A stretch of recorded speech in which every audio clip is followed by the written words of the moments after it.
5, 4, 3, 2, 1. Behind the scenes, behind the curtain. These are the stories that'll make you glad you became an accountant. This is Soundwaves TMI. Hey, how's it going, everybody? Stephen Kirk here on another Soundwaves TMI. And look, I got a Joe sandwich here. Damn right you do. we got Joey. We got Joey Hawk. This is some great stuff. It's great to sit down with you guys and actually do a little TMI because what do? We sit around, we bullshit anyway. Yep. So why not share it with the rest of the world? Yeah. For better or for worse. Oh boy, you decide. Let us know in the comments below. Yes, no, okay, whatever. I don't think they have the middle finger on YouTube. So what's going on, guys? What are we going to rap about?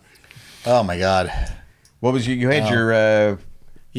Well, we were talking about earlier, but you're talking about just going out and how expensive it is and, trying to curtail spending. And, and then Dennis was talking earlier about how he DoorDashes a lot and everything. And so we were just we're kind of riffing about that a little bit earlier. And then we thought, fire up the cameras, get the mics going. Let's talk about this because it's actually something pretty interesting. And I come from the very frugal side of doing things because fuck that. It's just like I want to keep my money in my pocket as long as I can. So I don't know. It's like you guys DoorDashing and Uber Eatsing and stuff like that. It's like what are we looking at? Well, we've kind of cut back on the DoorDashing a lot, thankfully, just because I don't know. It's because now that legally everybody in the food industry has to show where all the expenses are coming from, so you see the credit card charges and stuff like that, and it's just really showing just how much money you really are spending. But it's DoorDash, Uber Eats, convenient as all hell, but god damn, if you're just gonna get one meal, you're gonna be spending enough money for two people overall. And so we've been trying to work on cooking at home a little more often, when scheduling permits, because I work a full on day job. My wife, she depending on how much is on her plate up at the bakery, she can either be home before me or maybe a couple hours after me. So it's all right, well, I don't want to waste all this food waiting for her to be home, and then it could get cold and then it's not going to taste as good. So then I just go for leftovers, or make sure I overeat during lunchtime sometimes, which does usually end up being fast food, which is what I'm trying to kick that habit as much as I can, because even fast food is becoming ridiculously overpriced. Yeah.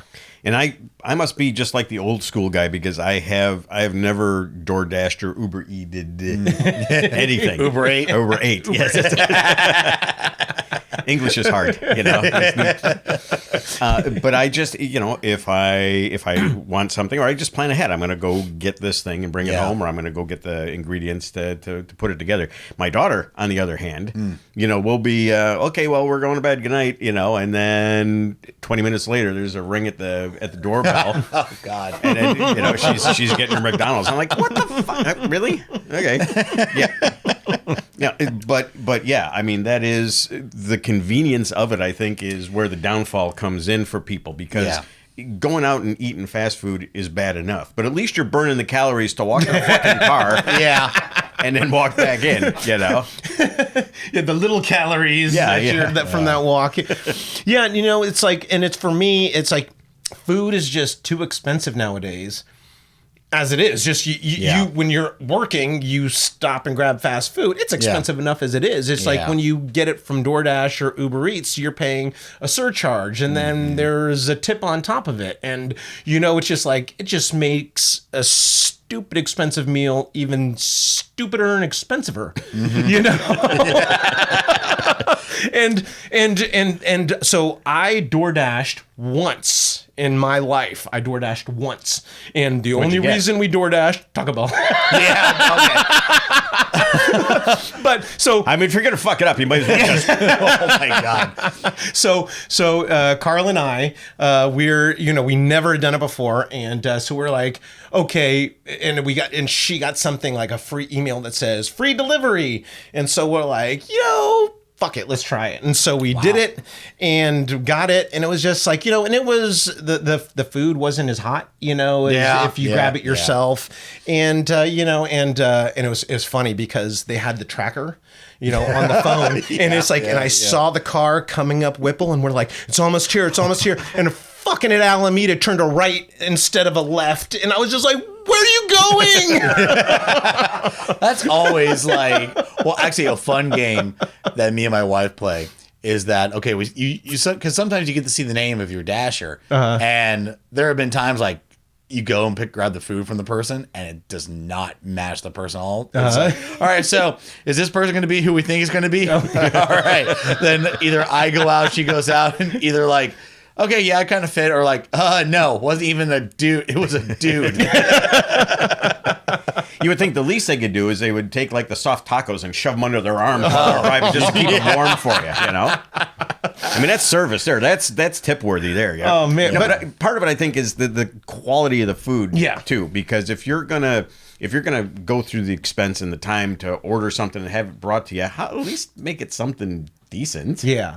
Well, and the thing about Taco Bell is, it was a little bit colder, and it's because they obviously had other deliveries before, but that was the only time we did it, and it was just, for me, it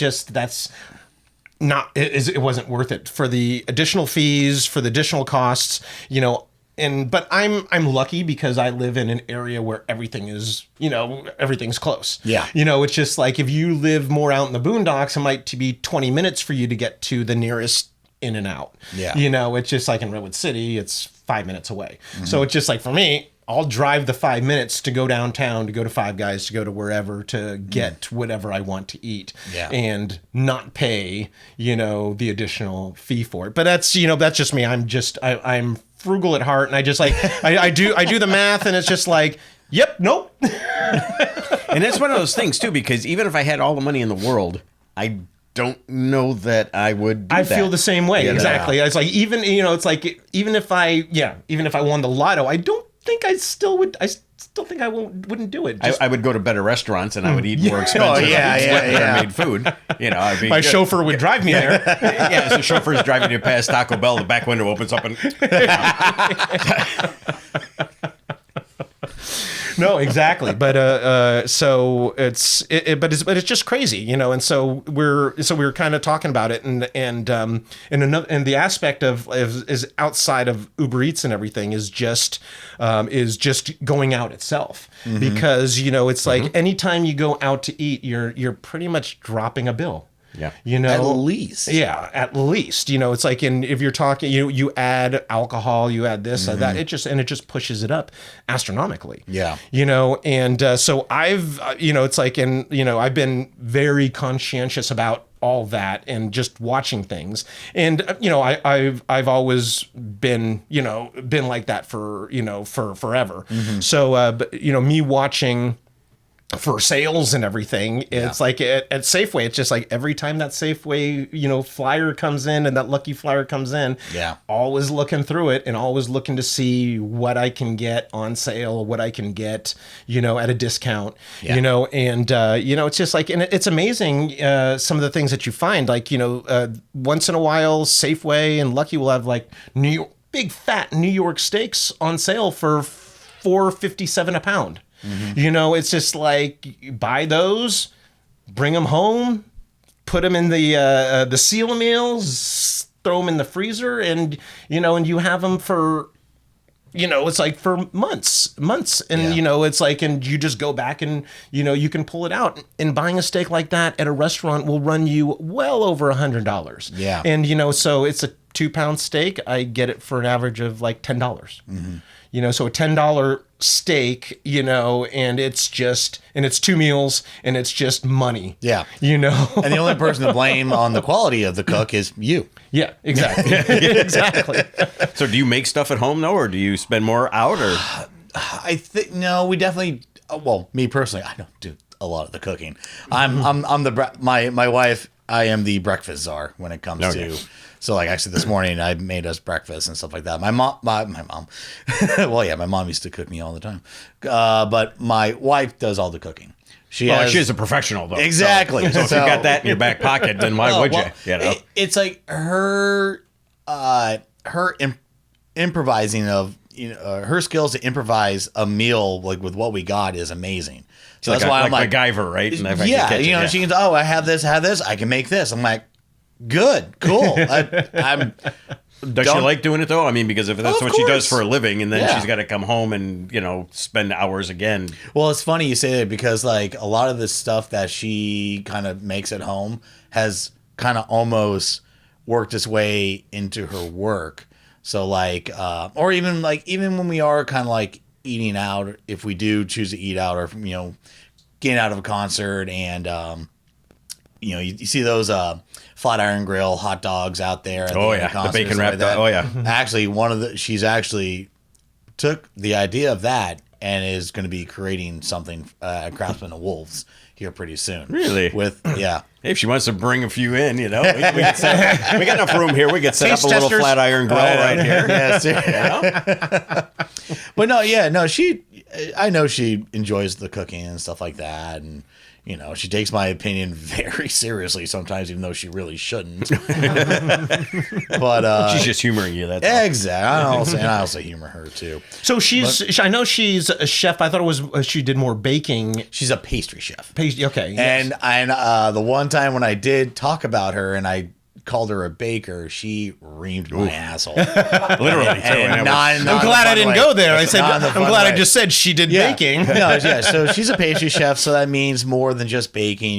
She makes patisseries, cakes, and it kind of encompasses the entire spectrum. And it's the artistry of it too. It's not just mixing shit in a bowl and making a cake, right? Well, so the thing is, pastry chefs you have to be very meticulous about measuring this and that. Exactly, yeah. And when you're cooking like food wise, it's a lot looser. It's a lot more on the fly. Yeah. So that's why I just wonder. It's kind of interesting. Seeing her in the kitchen, it's like she's just, I'm just gonna toss this in here, toss that in there. I'm like, one of the best freaking meals of my life. Yeah, Carla used to do that, and it would be like, oh, you need to make that again. Yeah, I can't. Yeah, because it's like I threw 50 things in there. Exactly. And it's not like she's in there, like, writing everything damn down it. as she's doing it. Yeah.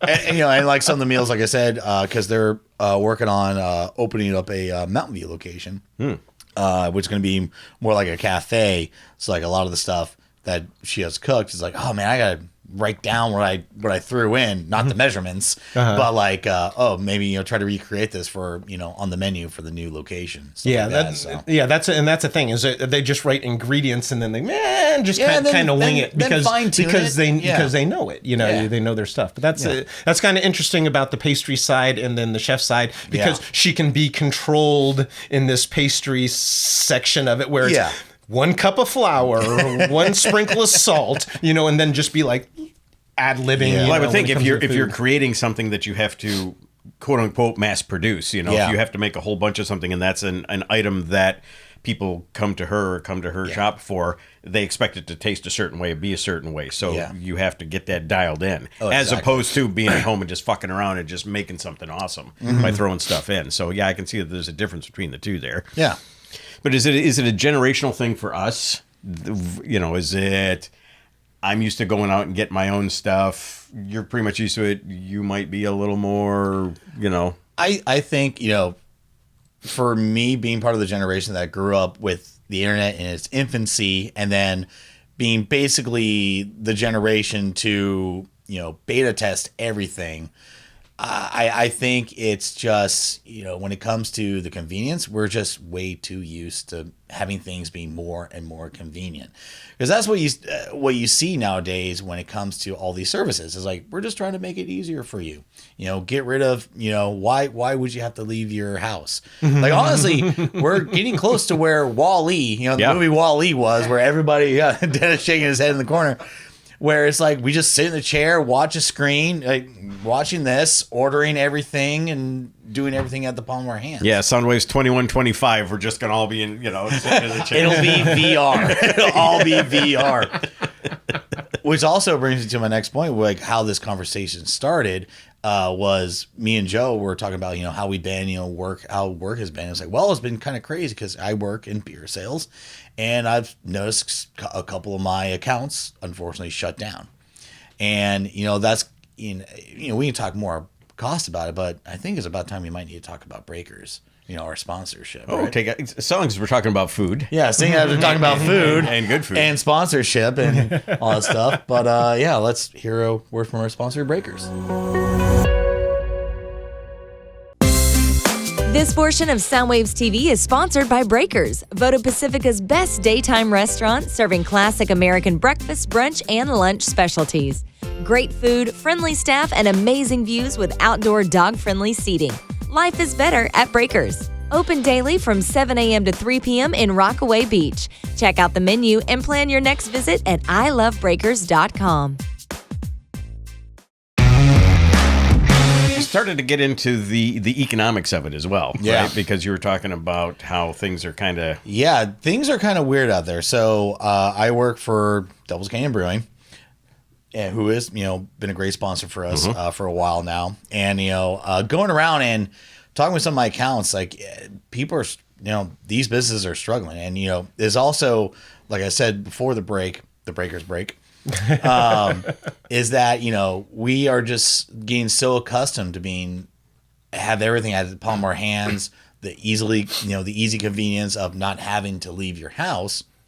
But because of that, people aren't going out to these local restaurants like Rustic House and The Office have, by the time this comes out, have long since shut down. They've been around for, a couple decades. The Office for about 15 years. The Rustic House, I want to say about 15 or 20 or so years as well. Staples for, downtown San Carlos, like around Redwood City area. And, talking with, Lana from Rustic House, like ever since the pandemic, they just never seen the numbers like they saw before the shutdown. And, a lot of that is, people don't want to go back out. People are just so easily and comfy at home. And of course, as we've been talking about, the price, like Joe said, you go out for a meal for like, you and, someone else or your date or whatever, you're probably going to throw down, maybe if it's just like a burger spot, at least $75. You got the meal itself, you got the service charge, or convenience fee, tip, alcohol, and it just all adds up. So like people just stay at home and try to save a few bucks, but there are other people's livelihoods at stake too if we don't go out and support local. We always talk about supporting local music on Soundwaves TV, but you still got to support the local businesses here and there if you could. Well, I mean, if we talk about the pandemic, which is kind of where everything went south for so many reasons, but we all got out of the habit, because we had to. We couldn't go out. Right. So we got in the habit of being home. So when we could go out again, it was still, okay, all of a sudden the convenience is there where we can have people bring us stuff, where we've got these big-ass TVs so we don't have to go to the movie theaters anymore, where these local restaurants, I'm talking about you. Dennis is sitting over there. Ooh, man, But the thing is that, so there was that culture shift, I think, and unfortunately, the repercussions are still happening, and it's when the pandemic was happening, and when we, for Soundwaves TV, when we did the shows that we did for banding together, it was for the bands, but it was also for the venues, because the venues were taking a shot as well. Yeah. And a lot of those closed down, and that's the thing. It's getting to a point. Just as for instance, and it's it's not necessarily because of this, but Hollywood Boulevard. I saw a video last year, and this conversation just made me think of it, where this guy started at Hollywood and Vine, walked down Hollywood Boulevard to Highland, and 95% of the storefronts were closed. Wow, it's like a ghost town.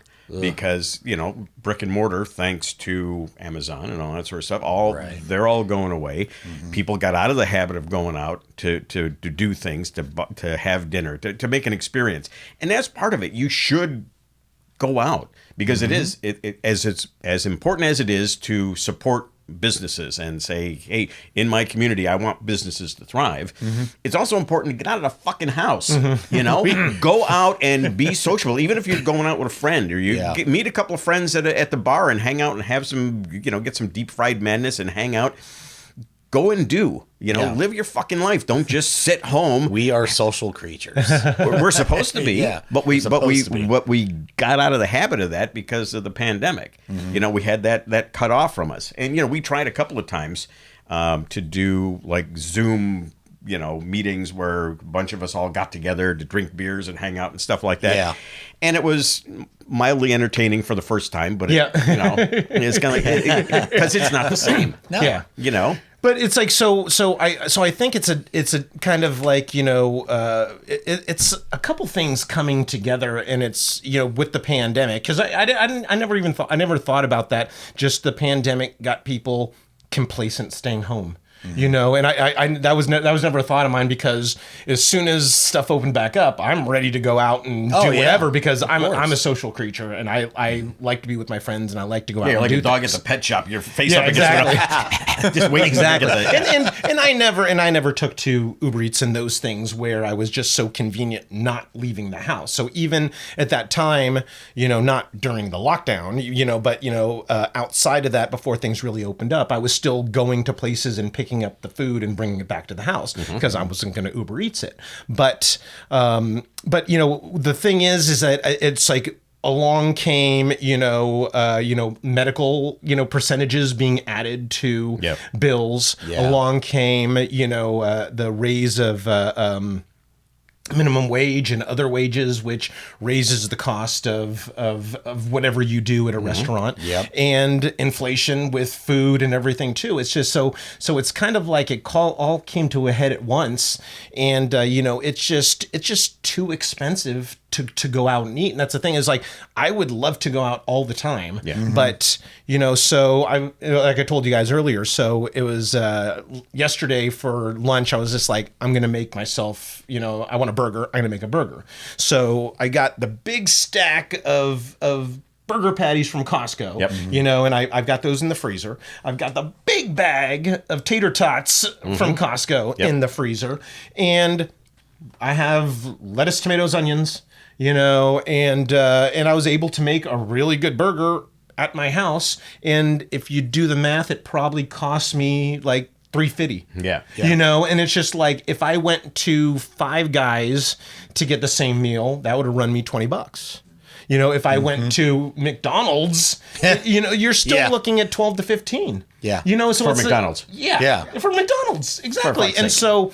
so that's why I've been in this mode where like, I look for sales, buy stuff, like at Costco, what's cheaper, and then and just do it from home, and I don't always do it just because that's what I want to do, because it was a pain in the ass to kind of cook stuff. Even if you're cooking a burger, it's not, it's still like, okay, now I got to cut the lettuce, gotta cut tomatoes, cut the onions. I got to pull out the burger. I got to season the burger. I got to do this. It's just like, I'm running around like a chicken with my head cut off for 25 minutes. Yeah. Before it all comes together. And then the cleanup. Yeah. So would I have rather gone and paid the money to get something somewhere else? Fuck yeah. Yeah. But nope. Because it's just like, okay, spend $20 out or spend $3 in. It's just like, you just can't tip the scales in any way, shape, or form where I can make that, work. So I'm just like, This episode of Soundwaves TMI brought to you by McDonald's and Uber Eats. But yeah, I mean, it not really... sponsored. Let's get that clear. Not sponsors. We're not ever going to be. We're going to get calls. We're going to get letters. Not with all this shit talking we've done today. But it really is. I mean, it's a dichotomy. It's really, you want to save money. You want to be able to go out and support businesses. You want to have good food. And so I think it's got to be a balance. You've got to kind of do the dance a little bit, because you do want to get out and you want to be social. You want to go out and get some fresh air or something. You want to have somebody else make the fucking meal so you don't have to wash the dishes and everything. yeah. But yeah, as far as the economy is concerned, I mean, I am a proponent of, let's get the minimum wage up to food is expensive now. That's the way that the economy is. I get it. Inflation is what it is.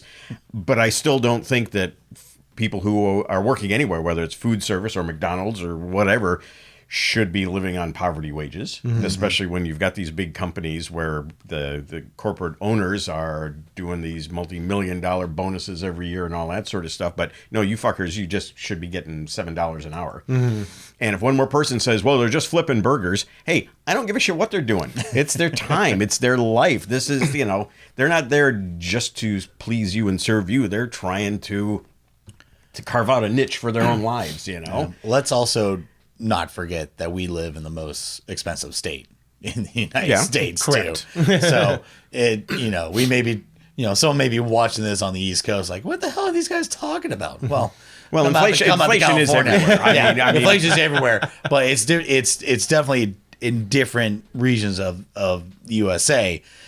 It's definitely a little more expensive out here for sure, but. Yeah, it's just so tough for me to try to to justify going out and doing it. It's like, and I want to support businesses, because I want them to be there, because when I'm ready to go out and do something, if everything's closed, then I got nowhere to go. Exactly. But I got nowhere to go. And it's all my fault. But it's like, so, but it's tough to justify. It's like, how do you guys look at it and say, it's like, hey, I want to support this, but it's just like, you can't go out every night and you can't support every night, because otherwise you're going to be broke as a joke. Exactly. And so that's the tough thing that I look at. And another example is like of one thing that I noticed is like coffee. Coffee nowadays is stupid. You go out to buy coffee, and I was gonna buy coffee at Phil's, not a sponsor. Definitely not a sponsor after what I just said here. This episode is going to be called "Not a Sponsor." Not a sponsor. But so I'm just like, so I was going out of town, and I was just like, I'm going to treat myself to a Phil's, and I pulled up the app, and I did this. Boop, boop, boop, boop, boop, boop, boop. All right, it'll be ready to pick up in 15 minutes. $6.50 for a fucking coffee, just for a fucking cup of coffee. No, there was probably some cream in there and maybe a little sugar, but no, it was one of their specialty coffees. It was so it's a great coffee, but it's just like so like and so I'm looking at the app, and it's like to order, and I'm like doing the math in my head, and so I buy my coffee from Costco. Soon to be a sponsor on Soundwaves TMI, by the way. Are you listening, Costco? $14 for 3 pounds of coffee. I did the math in my head. I usually do 2 ounces per pot of coffee that I do. So a pint is 16 ounces. So that's 8 pots of coffee per pound. 24 pots of coffee for that 3-pound bag. Or I can spend half of that money to get 1 cup of coffee at Phil's. Well, you lost me on math, but yes, I agree. You're the meme with that Julia Roberts looking girl with the fucking numbers swimming around her. Yeah, I'm like, and so I said, cancel, because it's just, I can't, it's just like, it's, but it's me, but I don't understand how people can go there like every day to buy a coffee and just blow through those type of funds. But, it's just crazy what things cost out there, and I understand, and I want to support, but I'm not going to go broke. No, but there's so many elements involved though, because if you've got a brick and mortar place where you've got to pay your rent, you've got to pay insurance, you've got to pay your employees, and even if you do something like, well, we need to cut down, so maybe we'll just be open half a day, or maybe we'll be open 3 days a week as opposed to 7 or something like that. Yeah, a lot of places do that. You're still paying rent on this stuff. It's not like they're unplugging the whole fucking place. They're still getting charged for utilities and all that sort of stuff. So there's not really an easy answer to it. If you're open, well, then at least maybe you've got some money coming in, but you're paying your employees, and holy shit, I don't blame anybody for really taking a hard look at whether or not I should start a business, because 100%. I mean, and you know about that when you guys opened up the big kitchen. 100%. It's just, I don't think I would, nowadays. It's just, there's just so, it just, the world seems to be working against you. whether it's inflation or just or rules and regulations, it just seems like it's like they're almost trying to get you to go out of business. It's like I couldn't do it nowadays. So I think moderation is probably the answer here, at least for us as individuals, because as opposed to going out all the time, make it special. I mean, when I was a kid, it was special to go out with mom and dad, on Friday night. It was a special thing, and make it a date night with a significant other. And go, let's go do a thing. You're not doing it every night, and as far as coffee and stuff like that, my daughter, I'm thrown under the bus again this episode. She is one of those, I got to do my Starbucks every day. Every fucking day. Are you kidding me? And when she's home on vacation and stuff, because we've got a Starbucks that's... Especially Starbucks? Yeah, and it's like right across the street. It's like right there. Oh, man. Not a sponsor. Worst coffee ever. I was because we've got no sponsors, the lights are going to go boom. Except Breakers. Thank you, Breakers. Become a Patreon, please. Speaking of becoming a patron, if you can please sign up for Patreon, so you can help us pay for the broken lens and also a broken cord, Dennis. Both. That'd be great. Because that is the thing. Because you take a look at this, and it's like this: three idiots sitting around talking. Oh, they're just turning on a camera and doing a thing. Okay, lights, cameras, computers, boom, boom, boom, boom. There's all this stuff, and 99.9% of it came out of that guy's pocket. So to create this environment here, and shit happens. We had a camera fall over and busted a $200 lens. So patreon.com, search for Soundwaves TV, and get involved in that too, because that really would help. If you enjoy what we're doing here, the kind of stuff that we do, whether it's Soundwaves TV, whether it's TMI, whether it's any of our Soundwaves product, it would help. It would help. It couldn't hurt. 100%. So support Soundwaves. Buy one less cup of coffee a week, and put it towards this. Look how long this lasts. A cup of coffee you get from Starbucks is gone in 5-10 minutes, something like that. Look what you get for that same money, and you can watch it again and again and again and again and again. We're the gift that keeps on giving. We are indeed. So be sure to check us out. Go to soundwavestv.com, because that's where you get a hold of everything. All of our different product, all of our different talent. We've got things going on all over the place this year. Oh, yeah. So do that. Check us out on Patreon as well. Become a Patreon, as Joey Mack likes to say. Oh, now you hear it. After I said it, I was just like, son of a bitch. And I was just waiting for someone to needle me on it. So thanks, Steve. You didn't disappoint. Become a Patreon of our patron. So we solved all the world's problems, at least as far as going out and at the least economy our own personal problems. Right. So have we learned anything? Yeah, not really. So, but we had a great time talking about it. No, but we did decide that maybe in moderation, do things when you can, make it special, so it's not an everyday thing, and try and support local businesses when you can. As much as you can. No, 100%. You got to be smart about it. Be smart with your money. Be smart with your purchases. But when you go out, just do it, and just you can't worry about it at that point in time. You got to go out every once in a while and make it worth your while. Make it count. Make it count. Make it count. Yep. Good way to leave it. Hey, we are going to catch you on the next Soundwaves TMI. Cheers. Here you go, Professor. Clink. Okay. This is bad luck.